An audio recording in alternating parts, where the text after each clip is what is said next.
Hello everyone, here we're still in topics correlation and regression.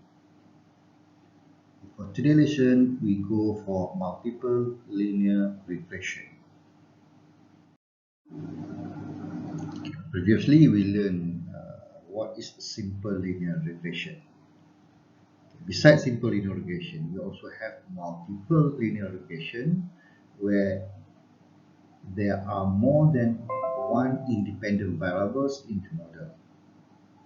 In general, the model can be written by y is equal to beta node plus beta 1 x1 plus beta 2 x2 until the number of the independent variables, let's say we have p independent variables, so until b pxp plus the error terms.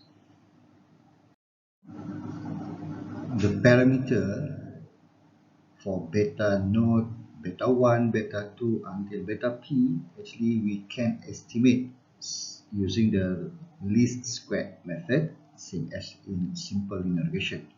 However, the calculation is more complex. Since the calculation to estimate the parameter of multiple linear regression, or simply MLR, is complex compared to simple linear regression, thus SPSS can help us to do it. Let we consider an example to estimate the parameter of MLR.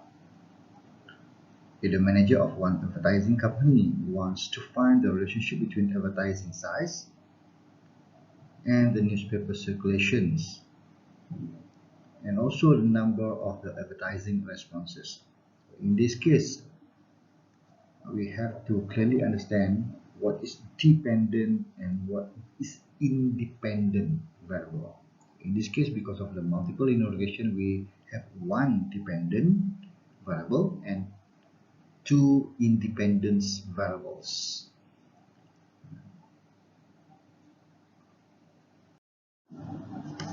So this is the output of SPSS. From the output, we can see in the circle the values for the estimated parameter. In this case, we can see that the model of a constant means that the constant show you the values of the estimated beta node. We can write that beta node hat is equal to 0.064. Next, below the constant, you can see that x1 means that the parameter of x1 is beta 1 hat is equal to 0.205. The same one for the x2. The parameter for the x2 is beta 2 hat is equal to 0.280. Okay, since we have the coefficient of the regression parameter, so the initial regression model, we can write that y hat is equal to 0.064 plus 0.205 x1 plus 0.280 x2. But the constructed model just now, y hat equal to 0.064 plus 0.205 x1 plus 0.280 x2 need to be checked for the significance before the model can be used for further analysis.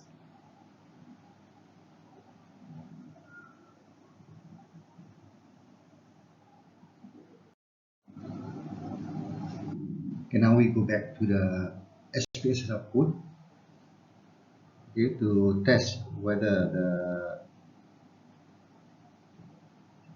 parameter beta 1 hat and beta 2 hat significance or not to the model. From the output SPSS, we go for a p-value. Okay, you can see that in this case, both p-value are less than 0.05, okay, which is p-value for the beta 1 hat is 0.04 and beta 2 hat 0.026.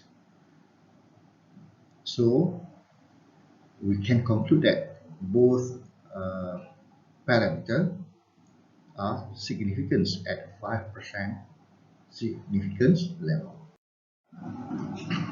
Then the final model is same as what we write for the initial, because both parameters are significant. The final model is y hat is equal to 0.064 plus 0.205x1 plus 0.280x2. So this model can be used to estimate, to forecast, and so on. Because this is the final model that we prove that both are significant. The parameters are significant at 5% significance level. Okay, now let's do some exercise to check whether you understand or not. Okay.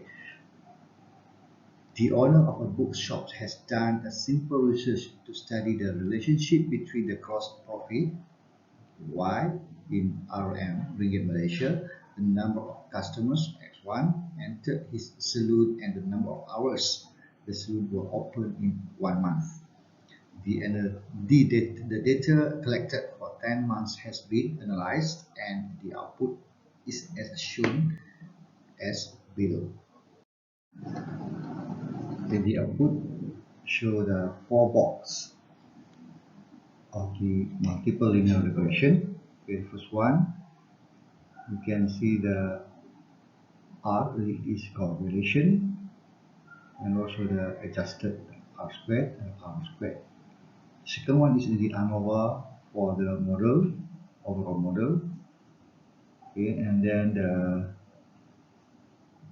coefficients of each parameter, and also the correlation for among these 3 variables. You can see that correlation between profits and customers, profit and hours, and also customers and hours. Okay, let's the question ask you write down the equation of the regression line. So we take the third box just now, so the box of coefficients. From this one we can see that coefficient of beta naught hat, coefficient of x1, the beta naught hat is negative 6,961.959, and beta 1 hat is at 67.115, and beta 2 hat 30.975. So the regression line initial for this one is profits, or you can write this y hat is equal to negative 6,961.959 plus 6,711 customers, or you can put it x1 plus 30.975 hours, or hours we can replace by x2. Next, the question asks you to check the significance of the regression coefficient for both variables at alpha equal to 0.05. In that you need to check the significance of beta 1 and also beta 2. Okay, we go for the first one, beta 1. First step, we have to state the hypothesis statement. Okay, from the question, we don't know whether to check it is negative or positive. That's why the hypothesis alternative we put beta 1 not equal to 0. Okay, and then H now is beta 1 equal to 0. Okay, so from the output also we can see the p-value for beta 1, it is customers, is 0.063, then our alpha is 0.05. We compare p-value and alpha. You can see that p-value is greater than alpha. So we fail to reject H null at 5% significance level. If we fail to reject H null, means that beta 1 is not significant. Same goes for testing of the parameter beta 2. Okay. The H alternative is the same, beta 2 not equal to 0, and H now beta 2 equal to 0. So from this output, we can see that the p-value of beta 2, which is the hours, is equal to 0.0, and our alpha 0.05. Since the p-value less than alpha, we reject H null at 5% significance level. So we can conclude that beta 2 is significant.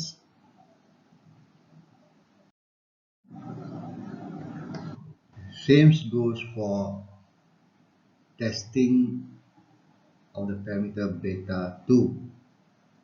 Okay. The H alternative is the same, beta 2 not equal to 0, and H now beta 2 equal to 0. So from this output, we can see that the p-value of beta 2, which is the hours, is equal to 0.0, and our alpha 0.05. Since the p-value less than alpha, we reject H null at 5% significance level. So we can conclude that beta 2 is significant. For the next lesson, we go for the coefficient of discrimination for the simple linear regression and multiple linear regression. Then, thank you very much.